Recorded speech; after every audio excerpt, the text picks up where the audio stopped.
સુરતના ઉધના છત્રપતિ શિવાજી સ્પોર્ટ્સ ગ્રાઉન્ડમાં રમતગમત સિવાય રાજકીય અને ધાર્મિક કાર્યક્રમ યોજાતા હોવાના આક્ષેપ સાથે સ્થાનિકોએ સવાલ ઉઠાવ્યા હતા।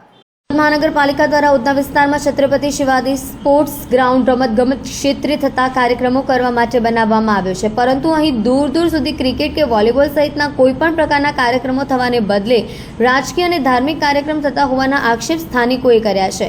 રાજકીય નેતાઓના ઇશારે છત્રપતિ શિવાજી સ્પોર્ટ્સ ગ્રાઉન્ડમાં કોઈ રાજકીય કાર્યક્રમ થવા જઈ રહ્યો છે, જેને લઈને સુરત મનપા દ્વારા ગ્રાઉન્ડમાં વરસાદના કારણે કીચડ થઈ જતા મોડી રાત્રે માટીના ઢગલા પાથરવામાં આવી રહ્યા હતા। તે સમયે સ્થાનિકોએ કહ્યું કે પાલિકા બેવડી નીતિ અપનાવી રહી છે। પાસની સોસાયટીમાં પાણી ભરાતા અનેક સમસ્યા વેઠવી પડી છે, ત્યાં કોઈપણ પ્રકારની કામગીરી કરવામાં આવતી નથી અને રાજકીય કાર્યક્રમ માટે ગ્રાઉન્ડમાં મોડી રાત્રે કામગીરી થતા અનેક સવાલો ઊભા થયા છે।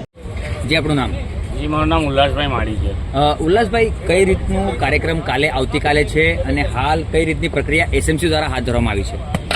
કાલે કઈ પ્રોગ્રામ છે એ તો મને ખબર નથી પડી, પણ અહીંયા પૂછવામાં આવ્યું ત્યારે બધી અલ્લે ટલ્લે ગલ્લે જેવી વાત થઈ, પણ એટલું મને એક તારણ ખબર પડી કાલે કોઈ રાજકીય પ્રોગ્રામ છે ને આ જે ગ્રાઉન્ડ છે, હું જસ્ટ રોજ રાતના જઈમાં પછી નાઇટ વોકિંગ પર નીકળતો હતો ત્યારે આ ફોકસ ને બધું ચાલુ દેખાયું, એટલે મને કે શું છે, અંદર આવ્યું અને જોયું તો આ બધા માટીના ઢગલા। મારી સોસાયટીમાં રોડ પર પાણી ભરાય છે।